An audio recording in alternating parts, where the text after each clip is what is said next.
Nunca saberemos o valor da água até que o poço seque.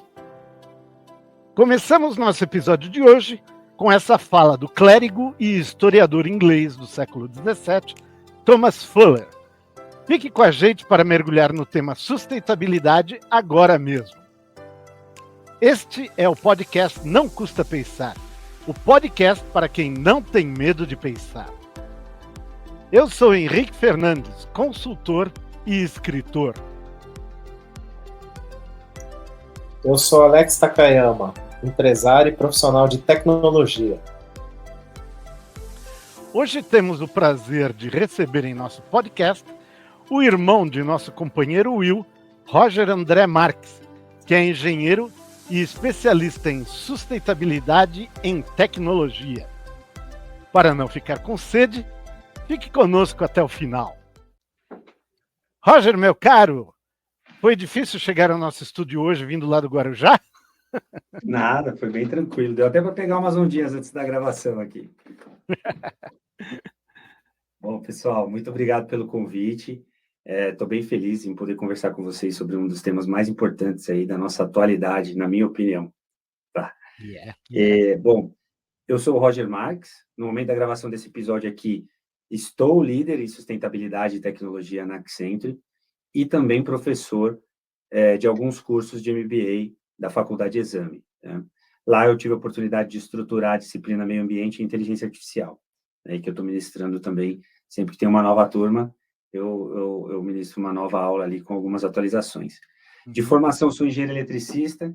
Eu costumo dizer até que se um ornitorrinco me olhasse assim, né, me olhasse, se características profissionais fossem físicas, né, um ornitorrinco ia dar risada da minha cara, porque eu sou engenheiro eletricista de formação, né, atuei no mercado de energia, né, com geração, transmissão e distribuição de eletricidade aí por aproximadamente 10 anos. E aí, de 3 anos para cá, eu tive a oportunidade de fazer uma transição de carreira para atuar com sustentabilidade em tecnologia aqui na Accenture e assumir essa cadeira, né, que era nova na época. Eu acredito que eu tenha sido o primeiro funcionário, a primeira pessoa 100% dedicada para sustentabilidade em tecnologia especificamente aqui na América Latina, tá? Então, é um perfil bem generalista, né, diversas frentes eu já atuei, diversos mercados diferentes. E aí, de lá para cá, eu fiz um MBA em ESG no IBMEC, fiz curso sobre o tema no MIT, em Stanford, na FGV, né, aqueles cursos de curta duração, né, online, obviamente,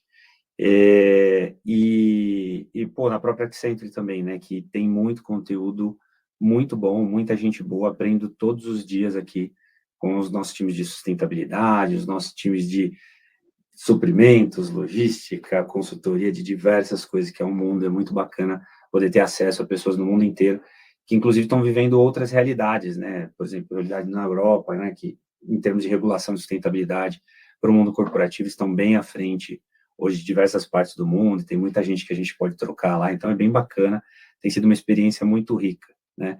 Sair da engenharia elétrica, depois passar para o mundo de tecnologia, agora vir, né, tecnologia com sustentabilidade, então tá bem divertido, tá bem interessante a jornada até aqui. Bacana, muito legal. E é muito legal ter você aqui conosco hoje, Roger. E, sinceramente, meu amigo, como especialista, nada melhor que você comande o episódio, né, Taka? Com certeza. Obrigado mais uma vez, Roger, pela sua participação. É uma grande honra ter você aqui de novo. E eu digo muitas vezes, né, que esse é um dos temas mais importantes da atualidade, principalmente quando a gente fala do mundo dos negócios. Né? A gente fala em termos de humanidade, nem se fala, né? A gente tem diversas mudanças acontecendo hoje, muitas a gente já está sentindo, né? Tudo que a gente via de metas de net zero, né, ou seja, as empresas atingirem o zero líquido em emissões, para que a gente pudesse evitar o aquecimento, né, da global em até 1,5 graus lá para 2100, que é o que diz o Acordo de Paris, né, que as empresas se comprometeram já tem um tempão.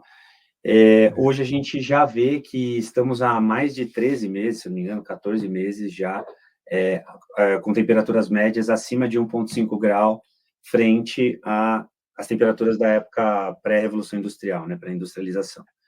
Então, isso era um patamar que a gente queria atingir lá, pretendia, né, estimava, né, atingir lá para 2100. E hoje, se a gente continuar nessa forma, a gente já está esse 1,5 graus. E aí eu falo isso por quê? Porque os impactos que a gente vem sentindo, né, essa recorrência maior de desastres climáticos, por exemplo, eventos climáticos extremos que impactam a sociedade de diversas formas, produção de alimento, fornecimento de energia e N outras coisas, acaba impactando demais a sociedade. E também os negócios, obviamente, né? Se a gente fala dos negócios mais ricos, digamos assim, né? Os negócios maiores, as grandes empresas, elas têm mais fôlego. Mas quando a gente pega as menores empresas, às vezes elas têm menos fôlego, né? Imagina você sendo dono de uma rede de padarias lá em Porto Alegre. Aí você tinha 3 padarias. Você tinha uma boa vida. E, de repente, as 3 padarias foram embora. Você não tinha um seguro, né? Porque como eu vou perder minhas 3 padarias de uma vez? E aí, como é que você recuperar uma, né? Já um grande negócio, por exemplo, uma fábrica da Coca-Cola, né? Poxa, ela vai lá e reconstrói aquela fábrica, a vida que segue, né? Tem um prejuízo ali, mas frente a todo o montante é bem menor.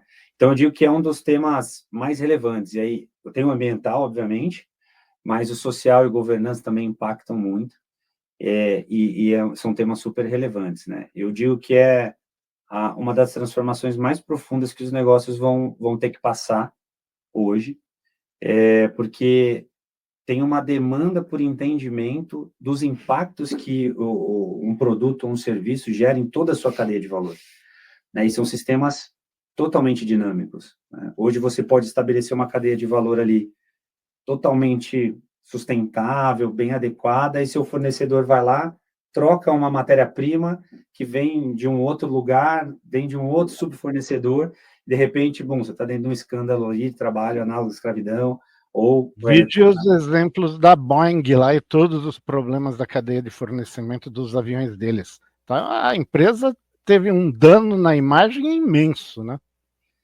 Exatamente. A gente pode pegar exemplos mais recentes aqui do Brasil, né? Por exemplo, das vinícolas lá do Sul também, com processo. Grandes festivais de música, né? Sendo aí condenados, passando por investigação, pegando pessoas ali em condição de sociedade, condição de vulnerabilidade social, né? E aí deixando ali de qualquer jeito para tomar conta de um negócio, né? Ou para trabalhar ali, enfim.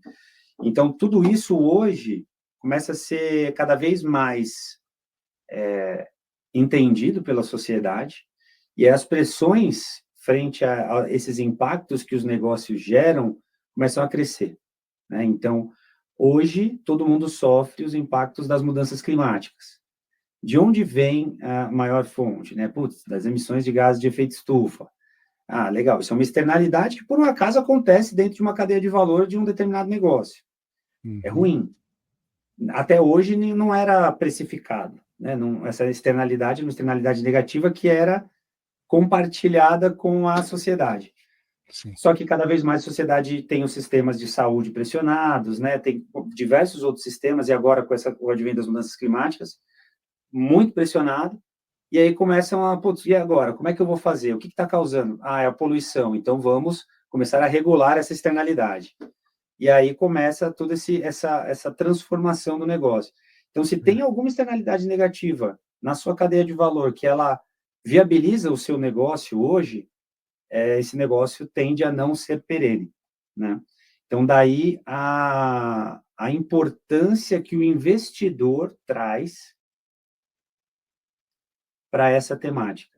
A gente viu muito o Larry Fink lá, né, que é o CEO da BlackRock, que se fosse um país, eu acho que estava nas top 3 economias mundiais, né, que é um fundo que possui lá trilhões de dólares sob gestão, e ele começa ali, né, na época ali da pandemia e tal, não lembro bem, não consigo precisar a data, mas ele começa a mandar cartas para os seus investidos, né, para as empresas, falando que eles têm que começar a entender os impactos ESG e começar a atuar.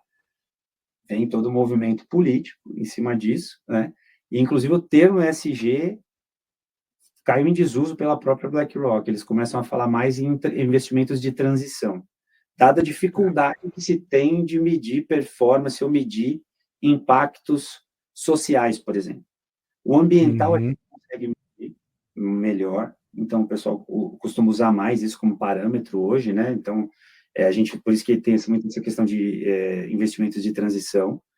Você consegue, tá mais desenvolvido a ciência para medir, inclusive o Brasil colocou algumas regulações agora, que a CVM, né, a Comissão de Valores Imobiliários, colocou, que é a CVM 193, adotando padrões internacionais, do IFRS S1 e S2, sendo... IFRS, vocês conhecem? Já ouviram falar do IFRS? Não?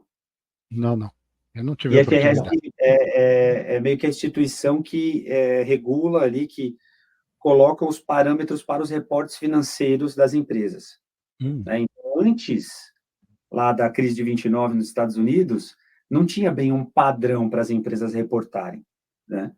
As suas performances financeiras. De repente deu crise, poxa, o que aconteceu? Né? Se a gente soubesse, se a gente conseguisse analisar, os investidores poderiam ter reagido, o governo poderia ter também influenciado e ajudado e contornado, mas o que aconteceu é que o negócio chegou num momento sustentável, crash, né? E aí veio um padrão, né, depois de muita dor ali, né, muita luta, veio um padrão que hoje o investidor ele consegue comparar uma empresa com a outra, né? E aí a governança, ela vem olhando muito para isso e vem crescendo as melhores práticas para proteger os investidores, né, os acionistas, da ação do indivíduo ali, executivo, que pode estar manipulando, né? Pode manipular os resultados em benefício próprio. Então, a IFRS regulou isso. Hoje, o que está acontecendo? Cada empresa publica o seu relatório de sustentabilidade, seu relatório ESG. E os investidores, eles não conseguem comparar, né? E a forma como o relatório ele é colocado hoje pelas empresas, ele caiu em descrédito pela comunidade de investidores e pela sociedade de uma forma geral. Então, nesse sentido, a IFRS, ela vem atuando para definir alguns padrões, né? E os primeiros que saíram para divulgações de sustentabilidade foram o IFRS S1 e S2, que a CVM adotou. E aí, pasmem, né? O pessoal fala que o Brasil normalmente está atrasado em termos de regulação, né, e tudo mais. Mas foi o primeiro país do mundo a adotar esse padrão obrigatoriamente para todas as empresas de capital aberto.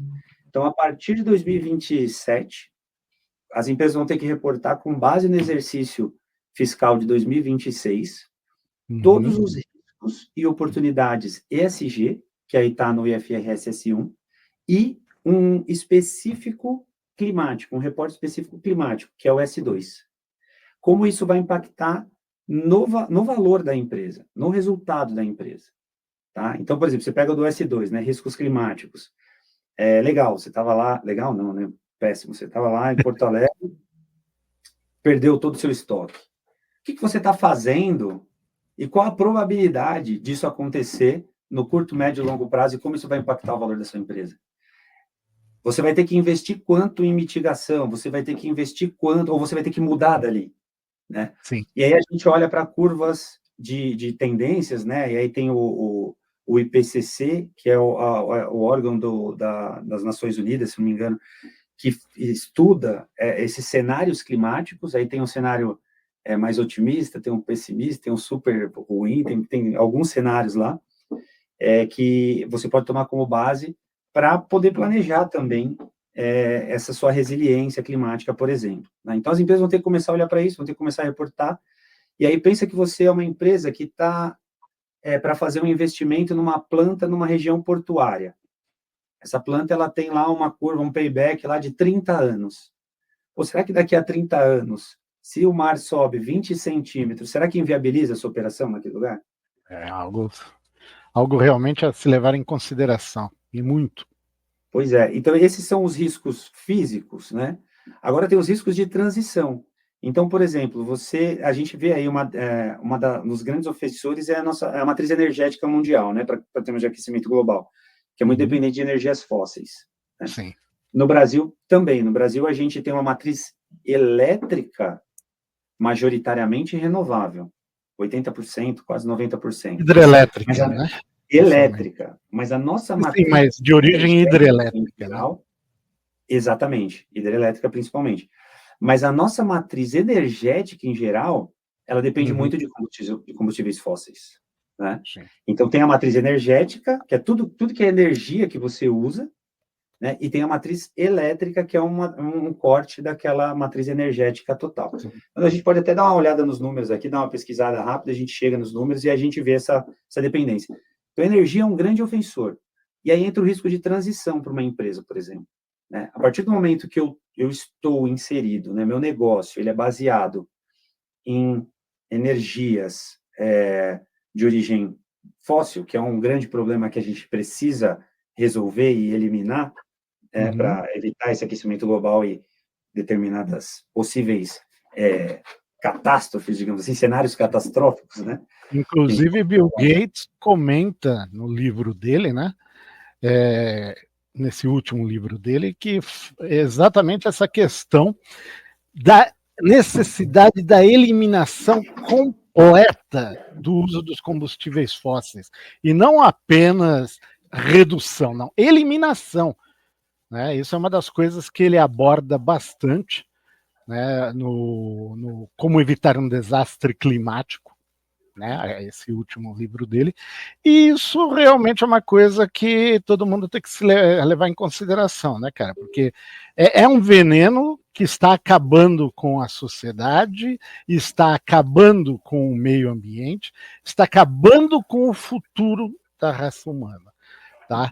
E, no entanto, a gente sabe que existem lobbies poderosos por trás que estão efetivamente incentivando cada vez mais a exploração, né, de combustíveis fósseis, essencialmente pelo fato de que algumas das maiores empresas do planeta são dedicadas essencialmente a esse tipo de exploração, né?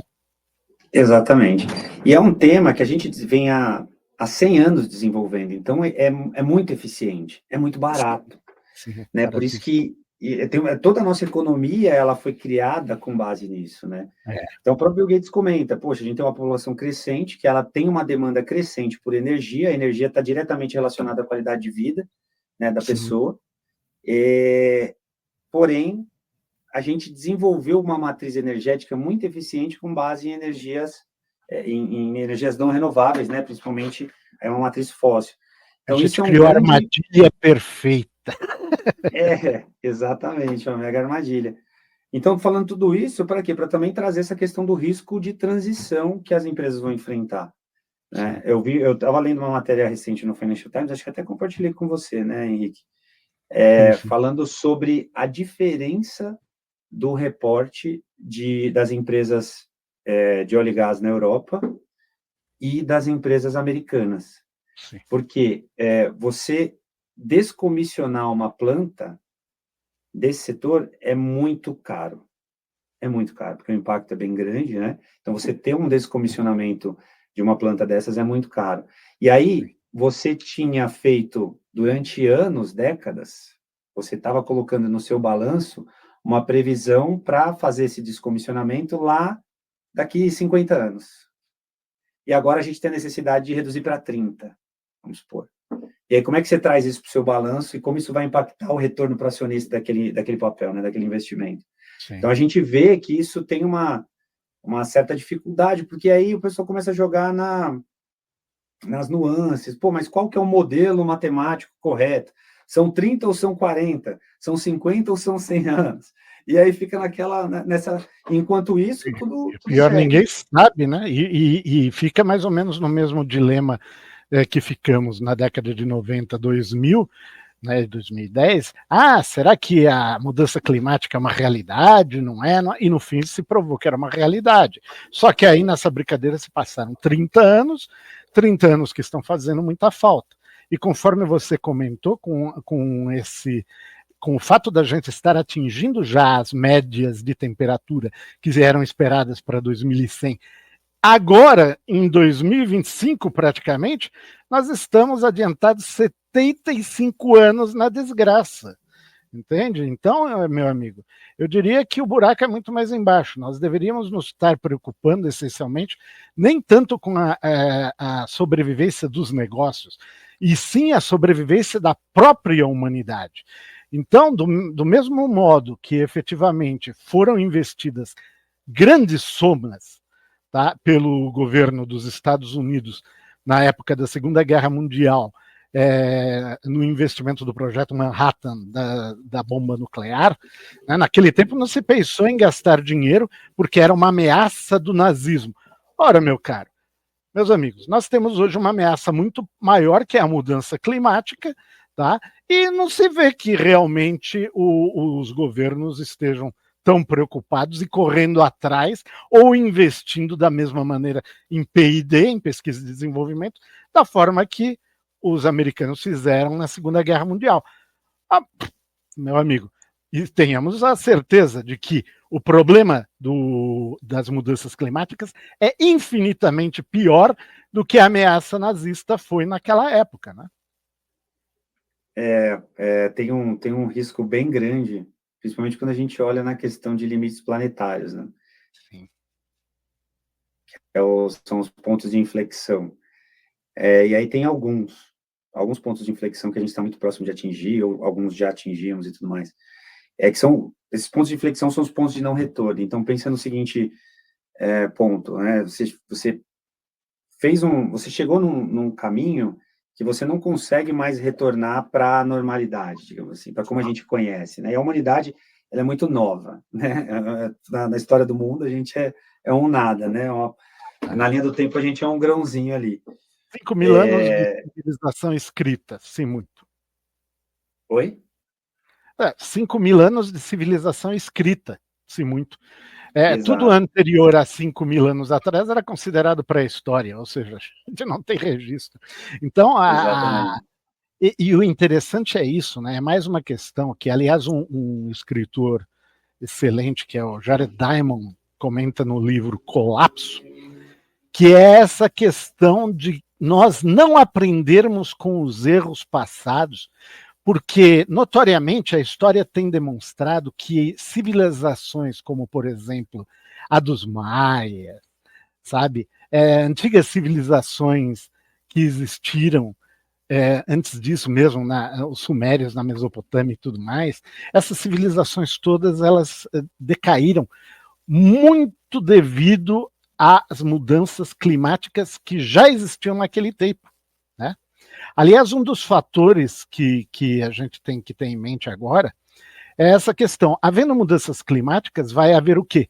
Migrações em massa de povos de uma região onde há problemas, como secas e calor extremo, para outras regiões. Então, a gente já está vivendo isso.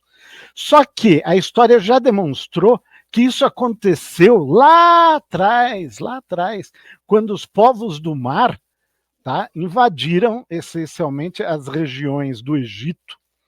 Então, a gente estava falando, né, essa questão, que isso aconteceu no século XIII antes de Cristo, meu caro.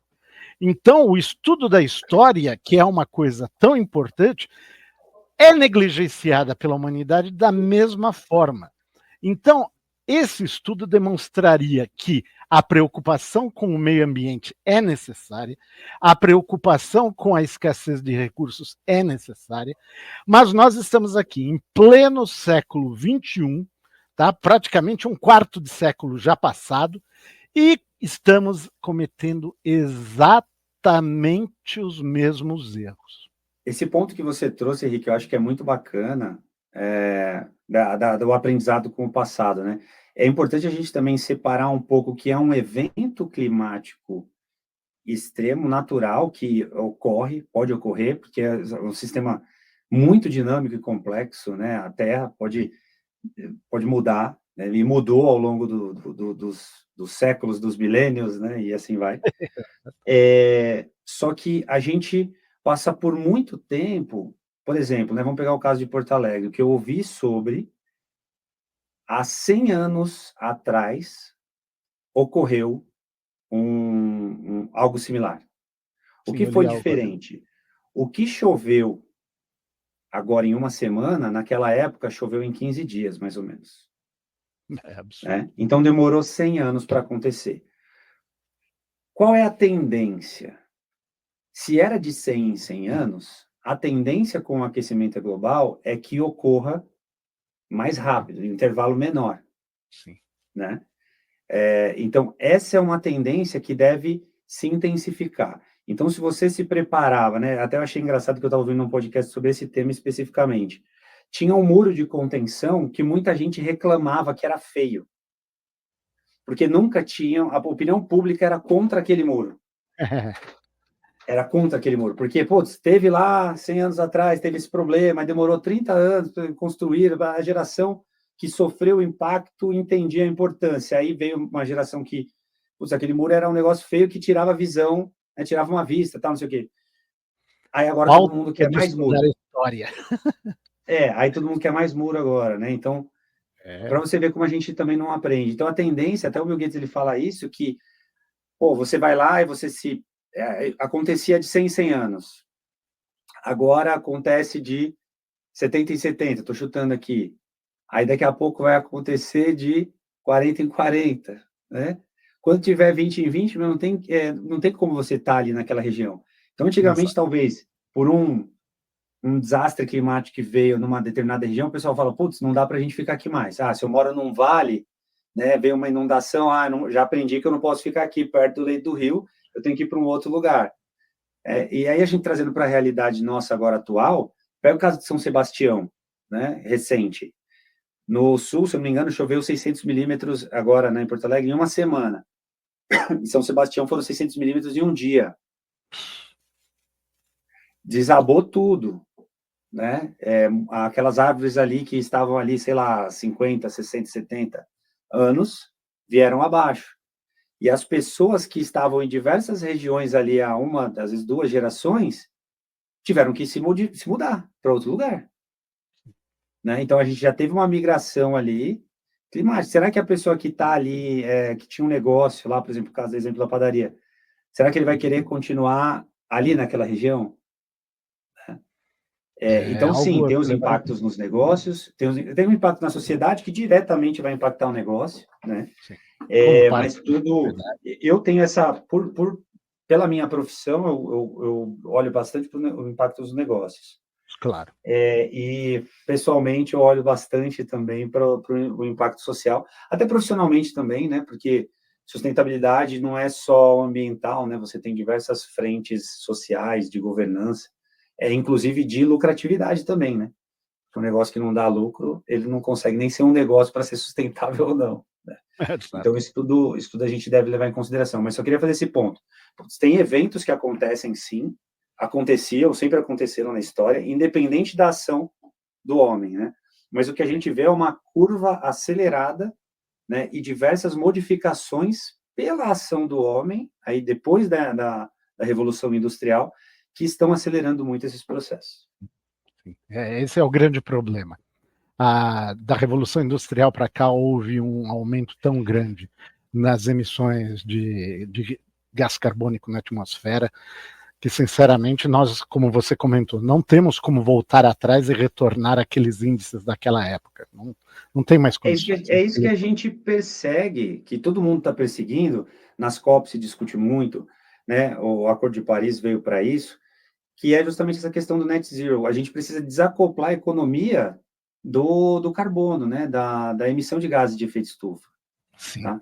Seria o ideal. E aí não só o CO2, né? Mas, putz, você tem metano, você tem diversos gases fluorados que têm um impacto gigantesco.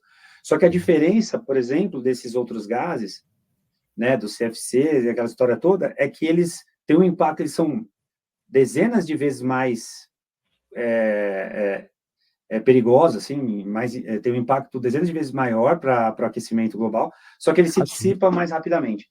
O CO2, ele perdura. E a quantidade, né? E existe muito CO2 que foi emitido na atmosfera desde aquele tempo. Então, essa quantidade, ela acaba aumentando o efeito estufa, vamos dizer assim, de uma forma que, por exemplo, o metano ainda não está fazendo a diferença. Mas já se sabe que, com o permafrost lá da Sibéria e de outras regiões geladas do mundo, a probabilidade do metano escapar para a atmosfera e causar um desastre que vai fazer o CO2 parecer oxigênio, não está escrito, né? É um risco. Esse é, inclusive, um dos pontos de inflexão que tem o potencial de dobrar o estoque de carbono que a gente tem muito rapidamente, né? Que é a questão do permafrost, a liberação de gases com o derretimento ali do permafrost. Mas quando a gente olha especificamente o carbono, ele perdura por muito tempo e a gente tem um estoque muito grande que o ecossistema não consegue se regenerar. Então, a gente vai acumulando esse estoque e vai aumentando o aquecimento, né?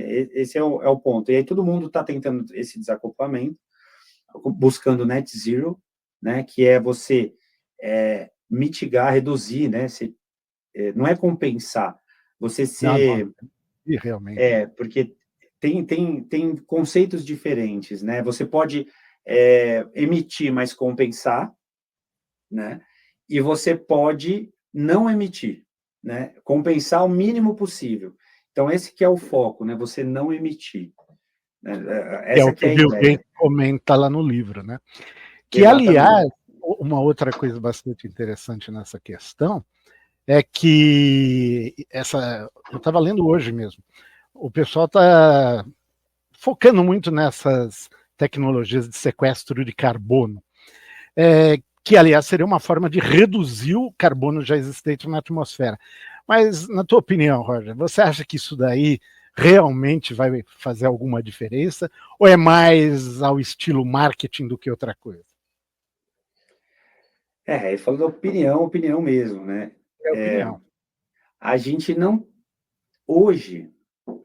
Hoje ainda não temos, pelo que eu conheço, pelo que eu sei, a gente ainda não tem uma forma de remover o carbono na velocidade que a gente precisa e do que a gente está emitindo.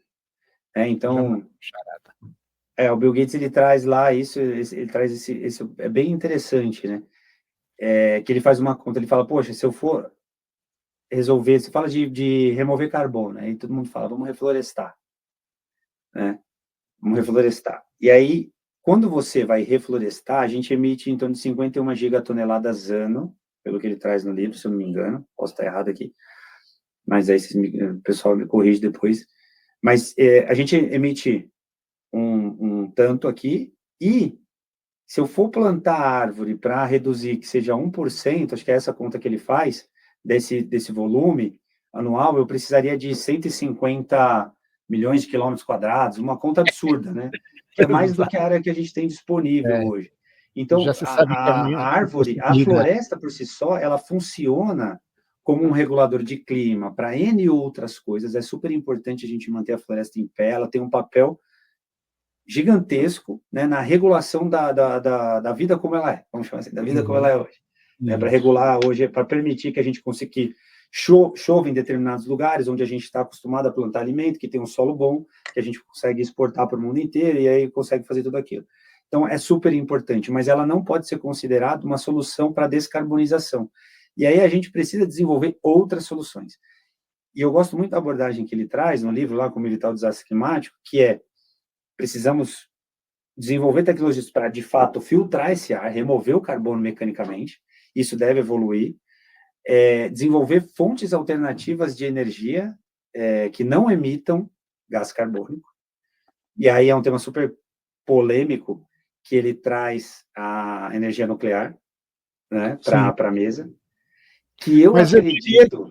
que até seria interessante investir mais na energia nuclear, porque se a gente for ver, mais pessoas morreram por problemas decorrentes de combustíveis fósseis do que decorrentes de acidentes nucleares, ou mesmo das bombas lançadas no Japão, tá? E de outros acidentes como Chernobyl, Fukushima, etc.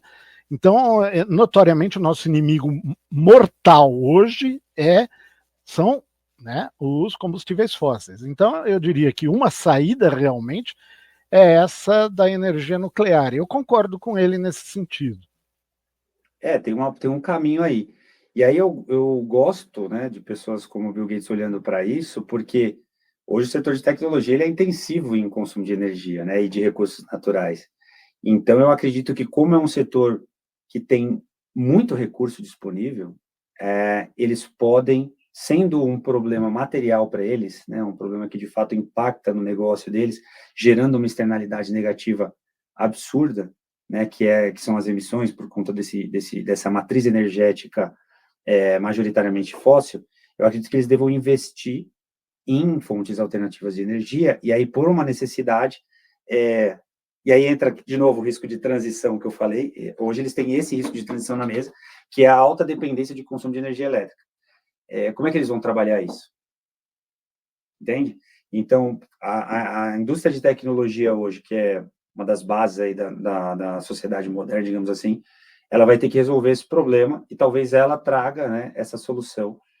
Já tem muito em discussão, o próprio Bill Gates mesmo traz o tema dos Small Nuclear Reactors lá, os SNRs, Sim. como uma possível solução segura para fornecer energia para essa indústria e outras, né, que a gente precisa. Inclusive, na Lua mesmo, as bases que planejam fazer na década de 30 em diante, tanto a China quanto os Estados Unidos, passa pelo uso desses reatores, né? Esses reatores aqui na Terra seriam excelentes, mesmo porque para acontecer algum tipo de desastre com um reator desse, meu amigo, vai ser muito difícil, porque eles são construídos de uma tal forma que dificilmente vai haver eles não trabalham com combustível super enriquecido, nem nada disso, então eles são mais coerentes. É algo, obviamente, com uma tecnologia bem mais desenvolvida do que os reatores antigos, né? Como a gente citou da Segunda Guerra Mundial para cá. Então, eu também concordo com ele, com o Bill Gates, de que realmente voltar a utilizar a energia nuclear de uma forma coerente é realmente um fator assim primordial para a mudança nas matrizes energéticas, né? Sim. Eu acho que com relação aos incentivos, né, gente? Acho que tudo na indústria e principalmente para as grandes corporações sempre precisa de incentivos, né? Eu acho que o governo tem um papel muito importante nisso. E eu tenho até uma pergunta aí para o Roger nesse sentido, né, com relação à inteligência artificial, que é o assunto do momento, né? Acho que todas as grandes empresas de tecnologia acabam mirando na inteligência artificial, e como você bem disse, né, Roger, a demanda por energia elétrica que isso causa é muito grande, né? Você acha que a gente tem incentivos, tanto no Brasil quanto fora do Brasil, suficientes para o que está por vir com relação à crescente utilização da energia elétrica para toda esse desenvolvimento na inteligência artificial que está acontecendo e que vai acontecer nos próximos anos? Sim, eu acredito que tem diversos incentivos, inclusive no Brasil agora, né? Recentemente a Microsoft anunciou um investimento bilionário aqui em data centers, né, na nossa região. Acredito que muito orientado aí à redução desses impactos, né? Também a alta disponibilidade de água que a gente tem, né? Porque um dos grandes impactos que os data centers trazem hoje também é o consumo de água, né? Porque hoje você, para rodar um data center, você vai precisar resfriar esse data center, você precisa de água, e não é qualquer água, é água limpa, né? Água tratada, para evitar a corrosão ali dos componentes e tudo mais. E a gente sabe, por exemplo, aqui no Brasil, o problema que é o saneamento básico, né? O problema é que é você chegar com água tratada em determinados pontos. Então, eu espero que essa indústria, que já está sofrendo grandes pressões por exemplo, crise hídrica, né? Em algumas regiões, Espanha tem diversos casos lá, por exemplo, Madrid já tem a pressão popular contra os data centers que hoje eles têm um problema de racionamento de água e eles sabem que ali consome muita água. Então, poxa, tem uma pressão ali. Nos Estados Unidos, já revendo sua política também, tanto pela água quanto pela energia, né, e N outras coisas. Então, eu acredito muito, voltando um pouco lá no começo, né, no tema da externalidade. Então, uma empresa, as mudanças, elas ocorrem normalmente. Qual que é o incentivo, né? Você tem o design, que vai te gerar ali um novo mercado. Então, as mudanças podem acontecer pelos 3Ds: design, decreto ou desastre. né? Então, por exemplo, no design, vamos falar ali da Apple. A Apple revolucionou o que eram diversos produtos. Ela foi lá e fez uma grande mudança no mercado pelo design. Aí tem um grande incentivo que é você ganhar o mercado. Então, esse é um incentivo financeiro ali muito grande. O desastre é o incentivo ali que do tema do colapso, né? Pô, tem um desastre aqui, eu preciso mudar. E a gente já está vendo diversos desastres acontecendo e já correlacionando com mudanças climáticas que vão originar alguns incentivos para a mudança. E aí vem o decreto, muito com base também na questão do desastre. Então, por exemplo, o data center ele vai se implantar numa região. Aqui no Brasil, por exemplo, a gente tem em tramitação, né, e aí foi aprovado agora, né, vai evoluir o tema, que é a lei do mercado regulado de carbono, aqui no Brasil. Então, empresas que emitem até né, um determinado patamar ali, por unidade, elas vão ter que entrar num determinado mercado regulado e que aí se configura ali, né, vai ter uma permissão, um aumento de distribuição de permissões, de acordo com o setor. Quem passar aquela permissão vai ter uma penalidade e quem tiver abaixo vai poder comercializar o excedente. Então, aí já entra um incentivo, né, por decreto, né, que vai legislar e regular essa externalidade que vai trazer. Então, isso, o mundo inteiro olha. Né? Se você entrar lá no site do Google, se você entrar no site da Azure, da Microsoft, da Amazon, eles têm dados sobre consumo de água, o que eles vão fazer, qual que é o plano, como eles estão resumindo. Dados sobre consumo de energia, qual que é o plano, como eles estão resumindo. Tem uma unidade de medida de data center que chama PUE, que é Power Usage Effectiveness, que ela traz qual que é, de fato, a razão, né, entre a energia que entra, a energia consumida, né, desculpa, a razão entre a energia consumida para processamento e resfriamento, né, dos data centers. Então, quanto mais eficiente for aquele data center, menos ele vai consumir energia resfriando, né, e aí você tem mais, tem um emprego mais nobre da energia, digamos assim, né, então é um data center mais eficiente, mais moderno. E aí você tem data centers, por exemplo, em regiões que são frias em determinadas épocas do ano, que eles fazem uma construção onde você pode utilizar o ar externo para resfriar o data center no inverno, por exemplo. Né? E aí você não precisa de resfriamento mecânico, usando energia e tudo mais. Então, tem sim diversos incentivos, eu acredito que a regulação e a pressão da sociedade, né, que aí volta e meia vira regulação, né, de vez em quando, a gente consegue, raramente, a vontade da sociedade vira uma regulação, mas a pressão que isso traz para os sistemas públicos, né, gera, consequentemente, um mecanismo de regulação aí, de cobrança, né, frente à externalidade. Então, acredito que sim, que tenha, e aí por isso que eu espero, né, que essa indústria, que é uma indústria tão rica também, invista, né, parte dos seus investimentos de transição, que eles vão ter que fazer, cada vez mais, né, vão ser cobrados por isso, seja em resolver esses problemas. E aí vão resolver para N outros setores, né? Porque a partir do momento que você resolve um problema energético desse, por exemplo, poxa, uma indústria siderúrgica, uma indústria qualquer que é intensiva em energia, vai poder se beneficiar também. Sim. Deu uma volta, né? Mas acho que eu cheguei mais ou menos. Não, perfeito. Eu acho que o que eu quis dizer é que os avanços tecnológicos, eles não podem ser um elemento que ofuscam as necessidades que nós temos de preservação dos meios ambientes e dos recursos, né? E a AI, por ser algo muito novo, a minha preocupação é que isso gere justamente esse ofuscamento, que as pessoas fiquem tão deslumbradas e não se preocupem com os efeitos que isso causa para que esse avanço tecnológico ocorra, né? Aliás, né, lembrando essa questão aí do uso da energia, né, de uma forma exacerbada, a mineração de criptomoedas também é outra fonte de consumo extraordinário de energia. E falando sobre essas questões todas de resfriamento e tudo mais, né, só para lembrar, a Microsoft possuía um projeto que se chamava Project Natic, né, que era justamente de deixar submersos alguns data centers, mas ela acabou com isso daí, porque efetivamente é o que você comentou, né, Roger? Toda essa questão da corrosão, né? Isso daí era algo que ainda infelizmente não conseguiram resolver. Mas um data center inserido, vamos dizer, submerso, né, a grande profundidade, né, 20, 30 metros de profundidade, ela já encontra um degradê de temperatura bem embaixo que economiza enormemente o consumo energético, né? Agora, nesse ponto específico, deixa eu fazer só um ponto aqui que é muito importante. Um tema que eu defendo muito, que aí entra na questão da transformação dos negócios, né? Que eu falo que é uma transformação muito profunda.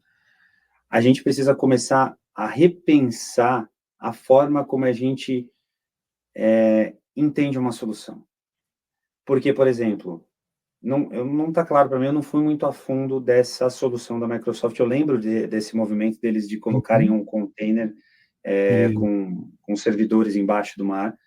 E aí era um container isolado e tinha uma troca de temperatura ali, né, entre as paredes. Ele esquentava, só que fora estava muito gelado e aí mantinha ali. Se eu não me engano, não tinha água externa circulando dentro do container. Mas qual que é o ponto? A gente precisa repensar soluções, e aí desde o começo, desde o berço, para mitigar essas externalidades negativas, mitigar esses impactos. Então, por exemplo, qual será que é o impacto para o ecossistema marinho quando a gente coloca essa bomba de calor lá embaixo? Bem lembrado. Muito bem lembrado. Então tem toda uma demanda hoje de reinvenção dos negócios, que eu falo que a inovação e a sustentabilidade, elas têm que andar juntas. Por quê? Se eu trago uma inovação para o mercado sem considerar os impactos, as externalidades negativas que normalmente não são precificadas, tá? Então eu vou lançar aqui uma nova planta de geração de energia elétrica, né? Hoje eu não consigo, no Brasil, nem financiamento, eu acho, para implementar uma termoelétrica a carvão, por exemplo.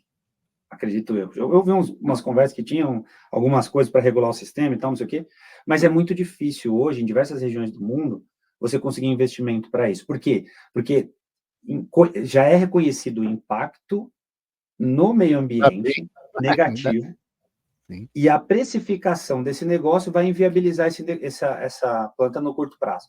Agora, se eu tenho um modelo de negócio que, de nascimento, ele resolve um problema gigantesco, só que o impacto, as externalidades, quando precificadas, elas são maiores que o benefício, então esse negócio precisa ser repensado, né? Hoje, tem um tema que foi chamado de Green Software, né? Uma prática que foi chamada de Green Software.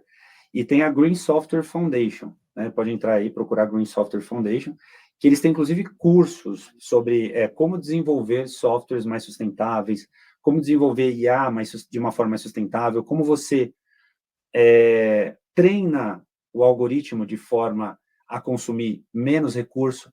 Tem diversas técnicas, né? Você pode pegar, por exemplo, você pode pegar uma bicicleta para levar uma pessoa do ponto A para o ponto B, ou você pode pegar uma Ferrari para levar a pessoa do ponto A para o ponto B, né? Você pode pegar um motor, um V8, um W16, para levar a pessoa do ponto A para o ponto B. Tem gente hoje, porque é muito barato, né?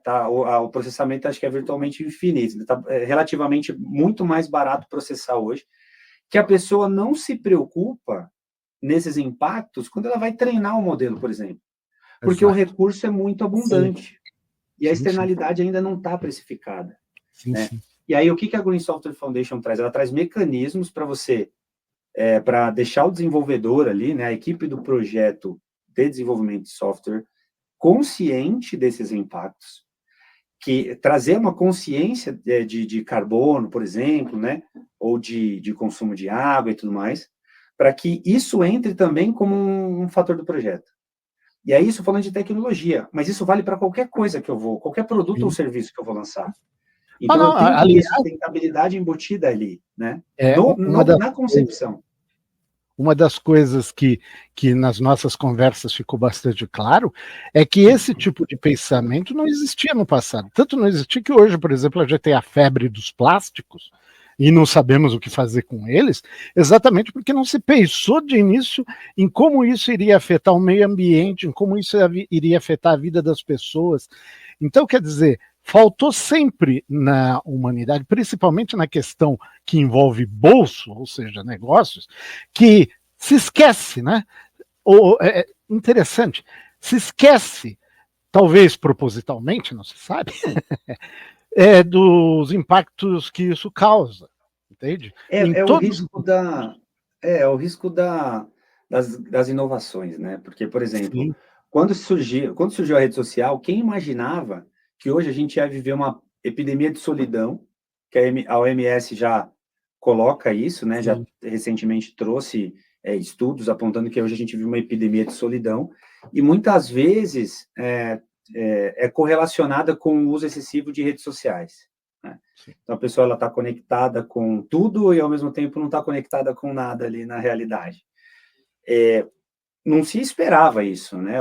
Quando você criou uma rede social. Putz, mega inovação, super bacana, vamos conectar, a gente consegue mapear endereços e não sei o quê. Chegamos num ponto, meu amigo. No primeiro momento, você só presta atenção nos benefícios, né? Mas não nos malefícios, né? Mas não dá mais para ficar pensando só dessa forma, porque vejamos aonde chegamos por não pensar dessa forma.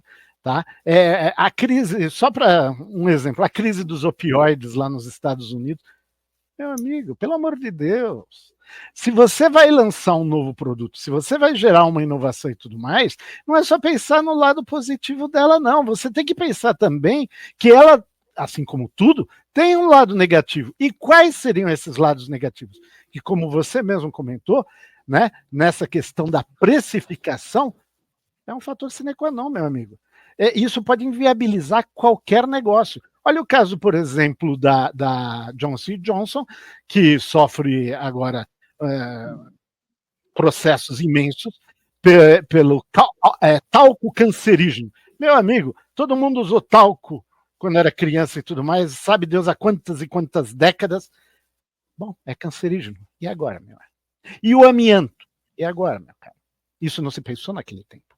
Claro, não se conhecia, mas não é porque não se conhecia que não deveria ter sido feito algum estudo prévio para pensar nos pontos negativos que isso poderia trazer. Eu acredito que a gente está evoluindo em maturidade. Mais uma vez, né? Somos novos, né? A humanidade é muito nova e a gente tem coisas que só se percebe no longo prazo, só consegue se correlacionar no longo prazo. O medo é não chegarmos a ficar velhos. Que é o caso propriamente um dos casos do amianto, por exemplo, né? Uhum. Uma solução super barata, né? Você pode usar ali e tal, tem um isolante térmico, né? Putz, mega solução, legal. Depois de alguns anos, ou décadas, sei lá, começa a se correlacionar e a descobrir esse negócio. Aí você já tem todo um mercado, né? Desenvolvido, muitas pessoas, tal, não sei o que, consolidar. E agora, né? Então, tem muitas coisas que a gente começa a correlacionar, mas, por exemplo, você não tem, muitas vezes, que submeter um produto um produto da construção civil, a uma análise, por exemplo, vamos falar do Brasil, a uma análise de uma Anvisa, por exemplo. Mas deveria. Hoje a gente não tem. Então, eu tenho uma série de produtos, por exemplo, derivados do petróleo, né, diversos tipos de plásticos e materiais sintéticos ali, roupas que a gente usa, tudo, que são um misto de componentes químicos e reagem com o nosso corpo de formas que a gente ainda vai descobrir. Estão começando estudos sobre, né, qual é o impacto do mercado. Estão começando estudos sobre diversos impactos na saúde e tudo mais, até a própria poluição, né? A gente estuda muito poluição, qual que é a correlação, quantas pessoas morrem depois da poluição, quantas doenças existem, qual que é o custo da poluição, né, do CO2, por exemplo, e outros gases para a saúde pública. Então, tudo isso a gente ainda está aprendendo, né? E aí, aos poucos, a gente vai entendendo e regulando. Espero que, de fato, como a gente vai falando, que dê tempo da gente entender tudo isso. Mas um ponto que eu gosto bastante, que correlaciona com isso, é o conceito de triple bottom line, né, que foi cunhado aí pelo John Elkington, né, que muitos chamam de pai da sustentabilidade, e ele tem um livro que fala sobre isso, que é o Canibais de Garfo e Faca, né? E aí, basicamente, ele fala desse conceito do tripé da sustentabilidade, né, do triple bottom line. Então, qual que é a ideia, né? Você tem hoje um bottom line, você tem uma linha ali de base que vai ser o lucro da empresa. Então, o que que era uma empresa boa? A empresa dava lucro, era uma empresa boa, né? A empresa não dava lucro, era uma empresa ruim. Então, a gente viu diversas empresas lucro, a que custo, né? Muitas vezes o custo de algum stakeholder ali, alguma parte interessada, né? Alguém que estava naquela cadeia, que tinha uma subtração do valor devido ali. Então, por exemplo, você pode ter uma mão de obra trabalhando numa condição muito degradante em alguma região, onde viabiliza aquele modelo de negócio, por exemplo, né? Ou você pode ter um custo ambiental, né? Porque, vamos supor, água. Hoje a gente não paga pela água, a gente paga pelo tratamento da água, né? A gente não paga pela água em si, a gente paga por todo o processo de tratamento. Qual que é o valor que a água tem? Como é que você valora um recurso desse tipo? Qual que é o preço de um recurso natural, né? Qual que é o valor de uma biodiversidade, por exemplo? Então, isso a gente ainda não sabe. Pode ser trilhões de dólares, porque pode ter a cura do câncer ali num bioma ali da Amazônia, mas que a gente está dizimando, né, com as dezenas de milhares de espécies que são extintas ali, de micro-organismos, enfim, que são extintos a cada ano. Então, como é que você valora tudo isso? É muito difícil, né? Mas nessa questão do tripé da sustentabilidade, qual que é o exercício que ele propõe? Eu tenho o lucro da empresa, e aí eu busco exaustivamente conhecer os meus impactos socioambientais, para entender, poxa, na minha cadeia de valor, eu tenho alguém ainda que recebe salário abaixo do mínimo considerado renda digna, né? Eu tenho. Isso já entra como um custo negativo, eu deduzo daquele meu lucro. Um exercício contábil só, não que de fato eu vou tirar aquele valor e vou, né? Aí eu tenho, por exemplo, na minha cadeia, eu tenho uma externalidade negativa que é a emissão de CO2. Isso eu já consigo precificar. Quanto que custa para eu remover esse carbono da atmosfera? Dá para fazer essa conta já. Então, você faz, né? E assim por diante, você vai. Aí tem resíduo que vai para aterro, que tem que incinerar, tem que fazer isso, tem que fazer aquilo. Então, na hora que você precifica essas externalidades, você consegue deduzir ou somar, né? Porque você tem, por exemplo, impacto social positivo, que é geração de emprego e renda, pagamento de impostos e coisa do tipo. Então, você soma isso ao seu lucro. Se o resultado final dessa conta for positivo, significa que essa empresa ela ainda traz algum retorno para a sociedade, né? É positivo. Se for um resultado negativo, significa que é uma empresa que, de fato, ela está subtraindo o valor da sociedade, seja de algum stakeholder ali. Passivo ambiental para a sociedade, exatamente. A gente pode ter stakeholders, assim, por exemplo, impacto social, né, a sociedade. A gente pode ter o meio ambiente como sendo um stakeholder também que está perdendo valor. E a gente pode ter, inclusive, a geração futura, né, que a gente pode estar se apropriando de um custo que vai ser sentido, vai ter que ser resolvido por uma geração futura. Exato. Entende? Então, isso tudo na hora que você... Eles o problema. Exato. Então, na hora que você precifica esse negócio, aí você consegue, de fato, saber. Agora, qual é a metodologia ou qual é o padrão que você vai usar para precificar o impacto social? Qual é o parâmetro que você vai usar, por exemplo, a renda digna? Sim. E até mesmo o conceito da renda digna é um assunto muito complexo de se chegar a um consenso, né? Com certeza o governo tem um ponto de vista, as empresas têm outro ponto de vista, a população, dependendo da renda, vai ter pontos de vista diferentes, né? Já é um assunto bem complicado por si só, né? Exatamente. Então, tem alguns mecanismos, tem algumas organizações, a própria FRS, ela deve trazer também formas das empresas reportarem hoje riscos socioambientais, né? Riscos de biodiversidade também, para que a gente comece a de fato preparar os negócios para essa nova realidade, né? Nova entre aspas, né? Mas para que entendam que um negócio de sucesso hoje não é só aquele que dá lucro, né? É um negócio que dá lucro, mas sem gerar externalidades negativas, né, para a sociedade, ou que trabalhe as suas externalidades negativas de uma forma coesa, né, para que a empresa não sofra num futuro próximo com uma disrupção do seu negócio. É aí que você tocou no ponto-chave, essa disrupção. O fato, por exemplo, que nós comentamos do exemplo do talco lá da Johnson & Johnson, é um caso típico desse. Aquilo não foi pensado lá atrás, mas virou agora um passivo imenso para a empresa, a ponto dela estar quase pensando em pedir concordata ou tal, para poder se livrar dos processos que está sofrendo. Então, esse problema que ela está passando, inúmeras outras empresas passarão no futuro, como passou a Philip Morris e outras empresas de cigarros, tá? Quando o cigarro foi considerado efetivamente cancerígeno e etc. Então, o negócio responsável, ele precisa levar em consideração todas essas questões que envolvem um passivo não considerado na formulação e na execução do negócio em si, porque mais cedo ou mais tarde isso vai te bater a porta e pode acabar com a sua empresa, que é exatamente o que você está comentando aí. E é isso que preocupa hoje muitos investidores, né? As empresas têm que demonstrar que elas estão atentas, que elas estão cientes desses tópicos, né, desses temas que são mais materiais para elas, são mais relevantes, e que ela tem planos para lidar com isso, né?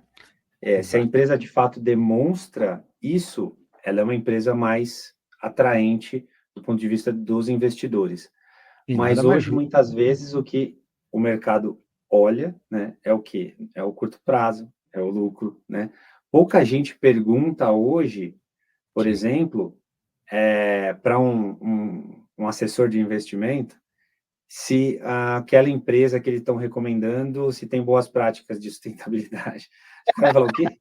Como é que é? Muitos nem sabem o que é isso. Exato. Por exemplo, você sabia que a B3 ela tem o índice de sustentabilidade empresarial, onde ela ranqueia ali as empresas mais sustentáveis? Sim, sim. Ela coloca, a própria, né, B3, ela coloca questionários, ela faz levantamentos e tudo mais. É uma responsabilidade. Exato, que as empresas falam assim, tipo, ela coloca uma métrica para medir ali o seu grau, né, de maturidade em termos de sustentabilidade. Mas a gente vê que... Exato. Mas a gente vê que também tem uma certa fragilidade, porque, por exemplo, empresas que recentemente tiveram escândalos grandes, contábeis, inclusive, faziam parte do índice de sustentabilidade da B3, que olhava temas ESG, né? E aí você pega um problema grande de governança, poxa, como é que não pega? Por quê? Porque o índice, ele vai olhar, você tem um balanço, esse balanço foi auditado? Sim, foi auditado por terceira parte, por uma empresa, né, idônea, tal, não sei o quê. Sim, esse balanço tá ok, tá ok. Então, ok, cheque, né? Só que a gente vê que depende, no ser humano é muito criativo, né? Então, toda essa questão, ela depende muito da ética também. Exato, você tocou agora no ponto-chave.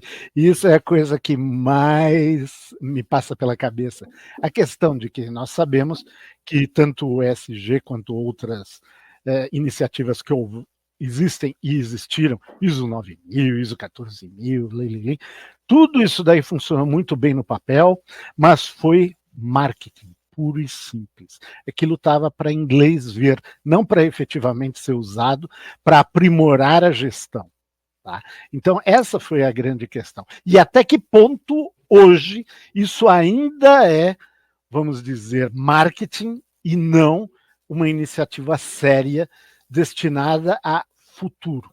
Né? Estamos falando de futuro de diversas coisas. Futuro da humanidade, futuro dos negócios, futuro, né, da sustentabilidade do meio ambiente. Estamos falando do futuro das gerações, estamos falando do futuro, meu amigo. E esse futuro, hoje, do jeito que está sendo levado na flauta, podemos dizer, sinceramente, não resolve a questão, né, Roger?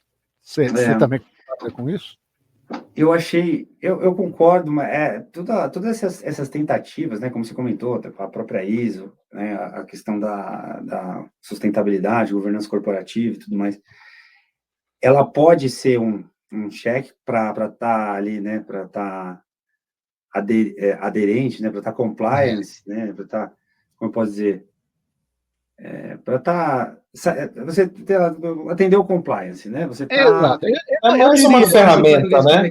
Você está conforme. eu diria, mas na verdade é para inglês ver. A Você pode realidade estar conforme, mas ela pode ser também, elas podem ser ferramentas que vão de fato direcionar a estratégia da empresa. E aí depende das pessoas que estão ali, né? Se de fato elas estão seguindo ali o que está escrito no papel. Porque como ferramentas elas são excelentes, meu cara. Como ferramentas elas são ótimas. São Mas você pode padrões. dar um martelo na mão de um macaco, o martelo é uma excelente vai ferramenta. fazer O uma macaco vai saber o que vai fazer com aquela ferramenta.